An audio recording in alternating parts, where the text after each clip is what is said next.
Namaskar. Swami Vivekananda's fiery words, prophetic words, and its significance for not only India but to the humanity today, we are trying to understand. And in this process, we are also seeing how best we can show that this is equally useful for the entire humanity to solve the crisis which entire mankind is stumbling.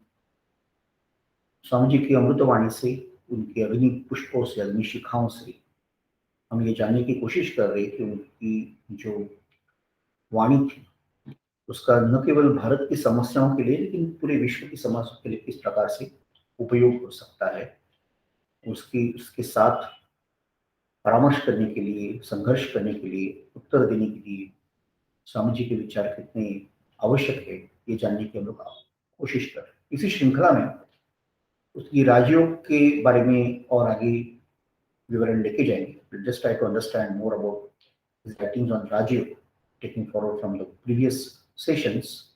Swamiji says, in acquiring knowledge, we make use of generalizations, and generalization is based upon observation.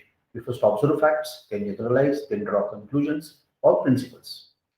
The knowledge of the mind, of the internal nature of man, of thought, can never be had until we have first the power of observing the facts that are going on within. यहाँ वो बता रहे कि जो प्रक्रिया है, ज्ञान की जो प्रक्रिया है, वो सामान्यीकरण करना, जनरलाइजेशन करने के बारे में होती है। हम लोग कुछ ऑब्जर्व करते हैं, कुछ निरीक्षण करते हैं, उसमें से कुछ अनुमान निकालते हैं और उस अनुमान से हम लोग एक प्रकार का सामान्य नियम क्या हो सकता है ये जानने की कोशिश करते हैं। उसी प्रकार जब मानस, मनुष्य के मन के बारे में जब विचार शुरू होता है तो वहां भी मनुष्य के अंदर भीतर जो कुछ नियम है वो निरीक्षणांती कुछ अनुमान लेने के बाद ऐसे कुछ सामान्यता सबके बारे में जो इक्वली एप्लीकेबल, सबको वैसे ही जैसे चीजें होती रहती है उसके बारे में कुछ नियम बनाने की चेष्टा करना ये उद्देश्य है। और बाहर की दुनिया को ऑब्जर्व करना, एक दृष्टि से निरीक्षण करना आसान होता है, लेकिन अपने भीतर झांक कर देखना ये बहुत ही मुश्किल है। स्वामी जी कहते हैं we have not got an instrument to help us here, we have to use our self to experience inside what happens. कश्चित धीरा प्रत्येगात्मनिरीक्षण, परांची खानी, ये जो वर्णन किया है कठोपनिषद में भी, बहुत रेयर, बहुत ही अपवादात्मक लोग रहते हैं वो इस प्रकार से धीर होते हैं जो अपने अंदर भीतर झांक कर ज्ञान के लिए कोशिश करते हैं, क्योंकि ये बहुत मुश्किल है। Yet we know we must observe in order to have the real science. Without a proper analysis, any science will be hopeless, mere theorizing. And that is why all the psychologists have been quarreling among themselves since the beginning of time, except those few who found out the means of observation. इसलिए हम लोग प्राय देखते हैं कि सारे जो psychologist है वो झगड़ा करते हैं क्योंकि कौन से प्रकार से, कौन से इंस्ट्रूमेंट से या हथियार से, औजारों से, अस्त्र से हम ये कर सके इसके बारे में अभी भी दुविधा है और इसलिए कोई निर्णायक चीज वो नहीं बता पा रहे हैं। और ये तब से चल रहा है जब से हमने काल गणना शुरू कर दी। बहुत कम लोग हैं जिनको ये पता चल गया कि किस प्रकार से ये ऑब्जर्वेशन या निरीक्षण करना है। The science of Rajayoga in the first place proposes to give us such a means of observing the internal states. जो लास्ट टाइम लिया था उसी का थोड़ा सा मैं वापस रिपीट कर रहा हूँ क्योंकि बीच में थोड़ा गैप हो गया हमारा। तो हम लोग कोशिश कर रहे हैं कि किस प्रकार से इसको एक ऑब्जर्वेशन का, राजयोग ही सारा शास्त्र ये है कि किस प्रकार से हमें ये सारी चीजें प्राप्त हो सके। So it proposes to give us that such means of observing the internal state. The instrument is the mind itself, the power of attention. When properly guided and directed towards the internal world, will analyze the mind and illumine facts for us. The powers of the mind are like rays of light dissipated. When they are concentrated, they illumine. This is our only means of knowledge. जब भी हम एकाग्रता से सारी मन की शक्तियां एक ही बिंदु पर लेके आते हैं, एक विषय पर लेके आते हैं, तभी उससे प्रकाश होता है, वो प्रकाश दीप्तिमान हो जाता है, वही एक ज्ञान ग्रहण का साधन है। अदरवाइज जनरली हम लोग जब भी ये सारी बिखरी हुई शक्तियां होती है उससे कोई भी ज्ञान प्राप्त नहीं हो सकता। Everyone is using it, both in the external and internal world. But for the psychologists, the same minute observation has to be directed to the internal world, which the scientific mind directs to the external. And this requires a great deal of practice.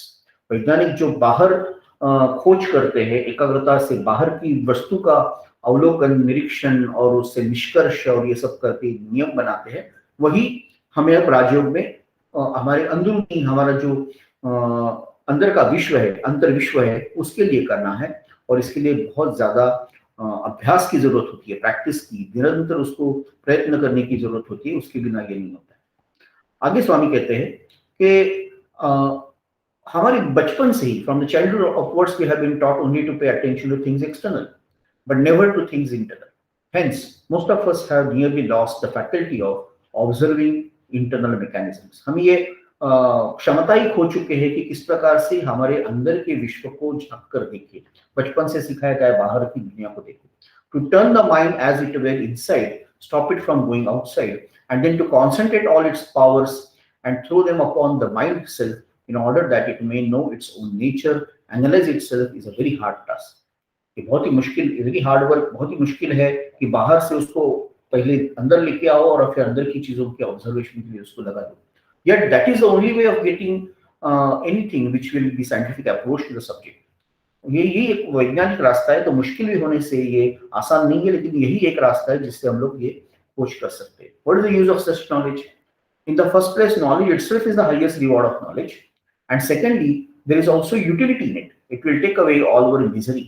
इसका क्या उपयोग है? क्योंकि हर बार हमेशा आज का जीवन है उपयोगिता तत्वों पर चलता है। इसकी क्या उपयोग है, उसका क्या उपयोग है, यही निरंतर हमारा विचार रहता है। इसका उपयोग हो ना हो ये करना जरूरी है, और दूसरी बात यह है कि उसका उपयोग भी बहुत ज्यादा उपयोग यह है कि इससे हमारे सारे दुख दूर हो सकते हैं।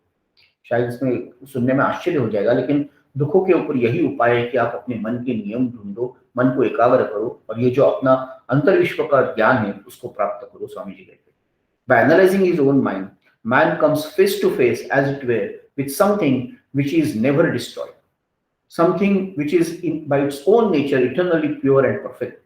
He will no more be miserable, no more unhappy. All misery comes out of fear from unsatisfied desire. ये अंदर जब हम झांक के देखेंगे तो हम ऐसे किसी सत्य वस्तु के सामने हमारे रूबरू हो जाएंगे, उसके सामने हम उसकी दृष्टि में आंखों में आंख डाल के देख सकेंगे जो हमारा आत्म तत्व है।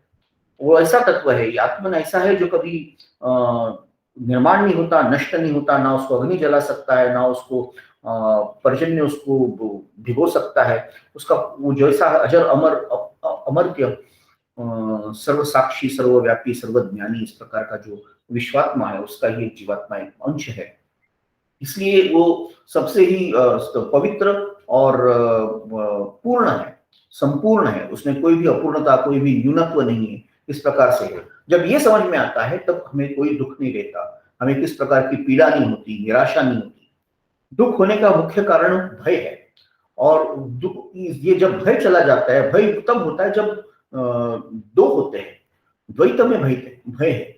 जब हमें समझता है कि सारा विश्व एक ही है, मैं उसी विश्व का जीवात्मा हूँ और मेरे अंदर वही अमर्याद शक्ति का एक छोटा सा कण है जो अमर्याद शक्ति इस विश्व को चला रही है, तो उसमें भय नहीं होता है।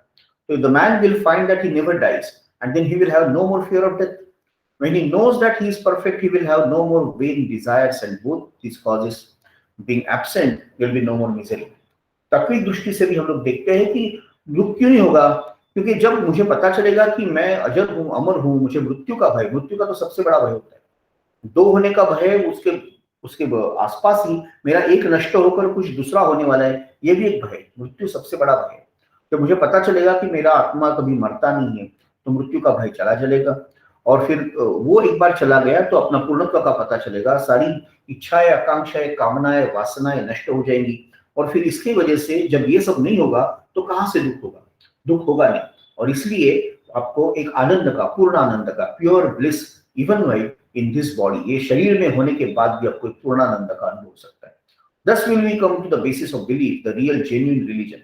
We'll perceive for ourselves whether we have souls, whether life is of 5 minutes or eternity, whether there is God in this universe or more, it will all be revealed to us. एक बार ये पता चल गया तो हमें ये पता चलेगा कि हमारे श्रद्धा का मूल कहाँ है, क्यों हम लोग इस एक सच्चे धर्म का आधार क्या होता है, एक श्रद्धा जो ज्ञान पर आधारित है, एक ज्ञान जो श्रद्धा पर आधारित है। और इसलिए हमें ये पता चलेगा कि हम सब में आत्मा है, और ये जीवन 5 मिनट के लिए रहे या अनंत काल तक रहे, हमें ये पता चलेगा कि भगवान विश्व में है या नहीं है, ये जीवन 5 मिनट के लिए, अनंत काल के लिए, कुछ भी हो, हमारे सामने सारा समक्ष आ जाएगा, हमें उसका पता चल जाएगा, ना भय रहेगा, ना चिंता रहेगी, ना दुख रहेगा। एक हमारे यहाँ असीम आनंद के डोह में, आनंद के तरंग में हम लोग झूम सकते हैं, ऐसी स्थिति आ सकती है। स्वामी जी ने खुद इसके स्थिति का कई बार अनुभव किया था। कई सारे दार्शनिकों ने, हमारे तत्वज्ञों ने, जो खुद इस अवस्था को पाकर अपने अनुभव से सब कह रहे थे, पुस्तक की ज्ञान नहीं था, इसलिए उन्होंने इतना उसको बिना किसी संशय से पूर्ण रूप से उसको कहने की उनमें क्षमता थी। There is only one method by which to attain this knowledge. That is called concentration. The chemist in his laboratory concentrates all the energies of his minds into one focus, throws them upon the materials he is analyzing. इस प्रकार से मतलब एक रासायनिक क्या करता है, अपनी प्रयोगशाला में सारे रसायन इकट्ठा करता है, उसकी सारी शक्तियां इकट्ठा करता है। उसी प्रकार से हमारी एक प्रयोगशाला है, उसमें हमारे मन की सारी शक्तियां हमको एक साथ करनी है। उस मन की शक्तियों से उसका रहस्य जान लेना है। एक खगोल शास्त्री भी कॉन्सेंट्रेट करता है सारी एनर्जी उसकी मन की, और ताकि वो टेलीस्कोप से देख सके कि आकाश में क्या होता है। और इस प्रकार से हर कोई तत्वज्ञ, हर कोई शास्त्रज्ञ एक प्रकार से एकाग्रता का ही प्रयोग करके किसी सत्य का अन्वेषण करता है। यहाँ पे योगी भी एकाग्रता से ही अन्वेषण कर रहा है। फर्क इतना है कि वो अंतर्विश्व की खोज कर रहा है, बाकी सब लोग बहिर्विश्व की खोज कर रहे हैं। And therefore he says that more you concentrate your thoughts, the more clearly you will grasp what I have to say. How has all the knowledge in the world been gained but by the concentration of the powers of the mind? The world is ready to give up secrets if we only know how to knock. बहुत सुंदर है। वो कहते हैं कि सारा विश्व अपना रहस्य बताने के लिए तैयार है। इतना ही है कि हमें उस दरवाजे को खटखटाना चाहिए, हमको पहले उसको नॉक करना पड़ेगा, तभी वो जाके खोलेगा।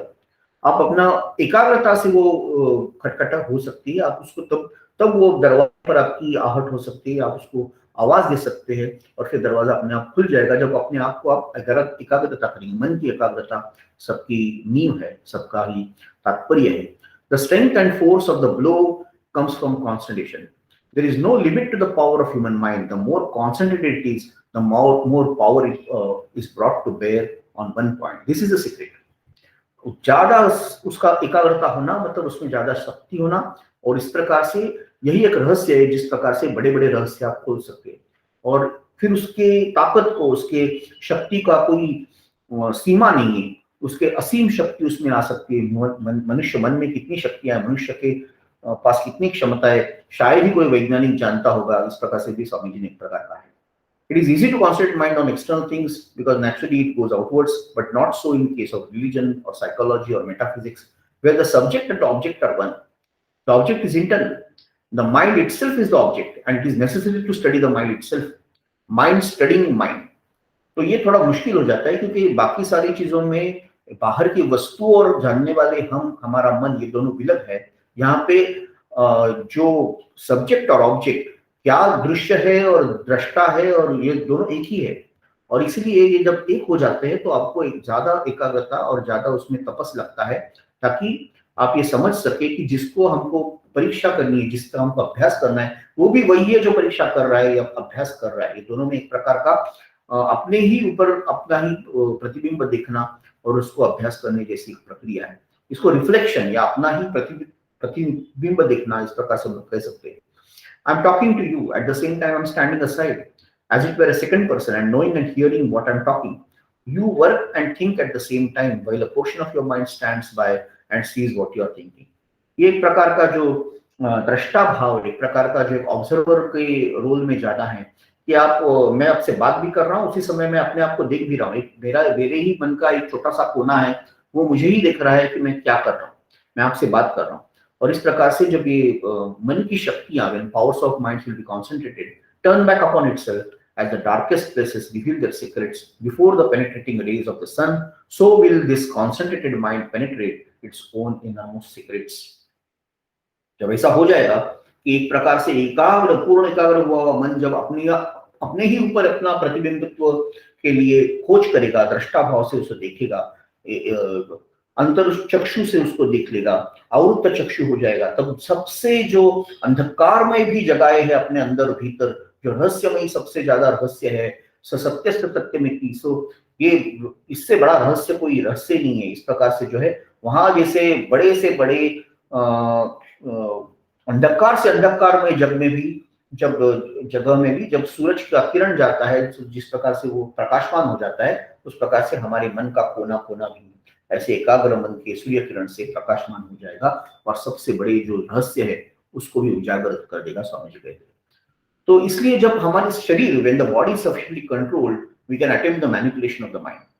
By manipulating the mind, we shall be able to bring it out under our control, make it work as we like, and compare it to constitute its power as we decide. So, according to Raja Yoga, the external world is but the gross form of the internal or subtle. The final is always the cause, grosser is the effect. ये दोनों एक ही है। अगर शरीर को पूरी तरह से हमने कंट्रोल किया, उसको एक प्रकार से नियंत्रित कर दिया, तो हम लोग मन को भी कंट्रोल कर सकते हैं। शरीर और मन के बीच में एक प्रकार का धागा है। लोगों को लगता है मन की एकाग्रता करना है, शरीर को छोड़ दो, कुछ भी करो, ऐसा भी नहीं होता। स्वामी जी ने कहा है राजयोग में या कोई भी योग में, शरीर माध्यम खलु धर्म साधनम, आपको अगर मन की एकाग्रता करना है तो शरीर को भी स्वस्थ रखना पड़ेगा। और इसलिए क्योंकि ये दोनों एक ही के स्वस्थ और फिर एक प्रकार से एक यम नियमों का पालन करने वाला एक नीतिमान शरीर होना पड़ेगा, आपको सत्यग्राही शरीर होना पड़ेगा, तो ही मन की एकाग्रता संभव है। क्योंकि मन और शरीर दोनों अलग अलग नहीं है। He says one is subtle, one is gross। जब स्थूल रूप मन का जो है वो शरीर है और सूक्ष्म रूप शरीर का है जो मन है, इसलिए दोनों एक कारण और कार्य, ये दोनों एक के ही दो हिस्से हैं। जो मन करता है आदि च व्याधि, मन की वजह से शरीर में परिवर्तन होते हैं, रोग होते हैं, शरीर की वजह से मन भी हो सकता है। ये दोनों में जो बंधन है वो अटूट बंधन है। एक के ही दो, एक ही रस्सी के दो एक प्रकार स्थूल और सूक्ष्म दो उसके बिंदु है, और दोनों दिशाओं में जाने वाले दो भाग है, इस प्रकार से हम कह सकते हैं। The man who has discovered and learned how to manipulate the internal forces will get the whole of nature under his control। जिसको ये समझा कि हमारे अंदर की ये सारी शक्तियों को किस प्रकार से नियंत्रित करना है, वो सारे प्रकृति को अपने नियंत्रण में ला सकता है। क्योंकि प्रकृति कुछ अलग नहीं है, उसी का एक स्थूल भाग है, जो सूक्ष्म भाग है उसी का ये स्थूल भाग है। The yogi therefore proposes no lesser task to master the whole universe, to control the whole of nature। He wants to arrive at the point where what we call nature's laws will have no influence over him, where he will be able to get beyond them all। तो योगी का जो एक लक्ष्य है वो सारे प्रकृति पर विजय पाना, इससे छोटा लक्ष्य है ही। और इसलिए जब आपको किस प्रकार से आप सारे प्रकृति पर, सारे विश्व के सृष्टि के नियमों पर विजय पा सकते हैं, क्योंकि वो जिसको हम नेचर्स लॉ या प्रकृति के नियम कहते हैं, उनका उसके ऊपर कोई असर ही नहीं होता। जैसे हमने अभी कहा, सूक्ष्म और स्थूल एक ही धागे के दो बिंदु है, दो अंत है उसके, आदि और अंत है उसका। तो जो स्थूल रूप है वही सूक्ष्म रूप स्थूल रूप। तो इस प्रकार से जब अपने अंदर के नियमों को ठीक तरह से प्रकृति के जान लेता है, सारे विश्व की प्रकृति के ऊपर भी उसका नियंत्रण आ सकता है। और इसलिए जिसको हम सृष्टि के नियम, कई योगियों का हमने देखा है कि उनके पास कोई नियम लागू ही नहीं होते। वो जमीन से ऊपर तरंग सकते हैं, वो आकाश से जा सकते हैं, एक ही बार दो जगह पर रह सकते हैं। इस प्रकार की जो हम लोग चमत्कार के रूप में कथाएं देखते हैं, चमत्कार वास्तव में चमत्कार नहीं है। ये सृष्टि के नियमों को लांघकर जब ऊपर योग की शक्तियां जाती है तो उसके ये परिणाम है। और इसलिए योगी को उसमें कुछ अलग नहीं दिखता। उसके लिए प्रकृति के नियम जो हमारे लिए लागू है, जड़ता, और प्रकृति कहती है कि त्वरण होना या किसी चीज का एक प्रकार से उसमें परिवर्तन न होना, ये सारे नियम उनको लागू नहीं है। वो अपने आप में एक प्रकाशमय शरीर से जीते, उनको जड़ता नहीं होती है। इसलिए he will be master of the whole nature, internal, external। The progress and civilization of the human race simply mean controlling this nature। इस प्रकृति के ऊपर विजय पाना, उसको नियंत्रित रखना, यही मनुष्य के सारे विकास का अभी तक जो उत्क्रांति हुई उसका मतितार्थ है। फिर चाहे वो प्रकृति से हमारा मतलब अंतर्गत प्रकृति हो या बहिर्गत प्रकृति हो, दोनों के लिए ये वैसे ही संभव है। Different races take to different process of controlling nature। Just as in same society, some individuals want to control the external nature, others want to control the internal nature। So among the races, some want to control the external nature and others want to control the internal nature। Some say that by controlling internal nature we control everything। तो अलग अलग सृष्टि के भाग में अलग अलग लोग जो होते हैं, वो कोई बाहर की विश्व को कंट्रोल करता है, कोई अंदर के विश्व को कंट्रोल करता है। लेकिन इसके सारे भाग में एक चीज महत्वपूर्ण ये है कि कुछ संस्कृतियों में बाहर ज्यादा दृष्टि थी, कुछ में अंदर की दृष्टि ज्यादा थी। लेकिन दोनों एक ही सिक्के के दो पहलू है। दोनों प्रकृतियों को वश में लाना या नियंत्रित करना और मानव जाति का उत्क्रांति करना, यही एकमात्र उद्देश्य हो सकता है। किसी को लगता है कि बाहर के प्रकृति को कंट्रोल करने से हम लोग सब कुछ कंट्रोल कर पाएंगे। कुछ संस्कृतियां, कुछ जो विचार थे, कुछ दर्शन थे, उनको ऐसा लगा बाहर की प्रकृति जब नियंत्रण में आ जाएगी तब अंदर की भी हो जाएगी, और उन्होंने उस प्रकार से उसको किया।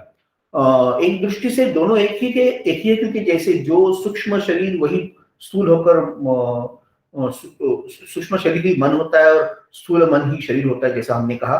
उसी प्रकार से अंतर्गत प्रकृति का ही स्थूल रूप बाह्य प्रकृति है, बाह्य प्रकृति का ही सूक्ष्म रूप अंतर्गत प्रकृति है। तो दोनों एक दृष्टि से अपनी अपनी खोज जारी कर रहे हैं, लेकिन जिस संस्कृति में, जैसे भारत की संस्कृति में ये दोनों का समन्वय हो गया और अंदर की खोज ज्यादा प्रभावित होकर बाहर की खोज पर अपना नियंत्रण पा सकी, वहां पर ये सारा अन्वेषण था वो अपनी पूर्णता तरफ जा गया। इसलिए वो कहते हैं कि because in nature there is no such division as internal external, these are fictitious limitations that never existed. ये सारे जो लिमिटेशन जो है एक्सटर्नल इंटरनल के, ये हमारे बनाए हुए, प्रकृति ने ऐसा नहीं बनाया है, ये वास्तव में ऐसा नहीं है। प्रकृति एकमात्र है, ना वो इंटरनल है, ना वो एक्सटर्नल है, ना वो एक प्रकार की है, ना दूसरे प्रकार की है। तो उसके लिए ये दोनों अलग अलग बातें नहीं होती है, ये अलगाव बात हमारे लिए होता है, हमने उसको अलग बना के रखा है। तो इस प्रकार से हम लोग जब ये जानते हैं तो हमारा उसके बारे में जो यथार्थ है, वो जानने की क्षमता है, शायद इससे अच्छी हो जाएगी। और हमारे आने वाले दिनों में हम कोशिश करेंगे कि स्वामी जी की इस अमृतवाणी को और ज्यादा समझ सके। बहुत धन्यवाद।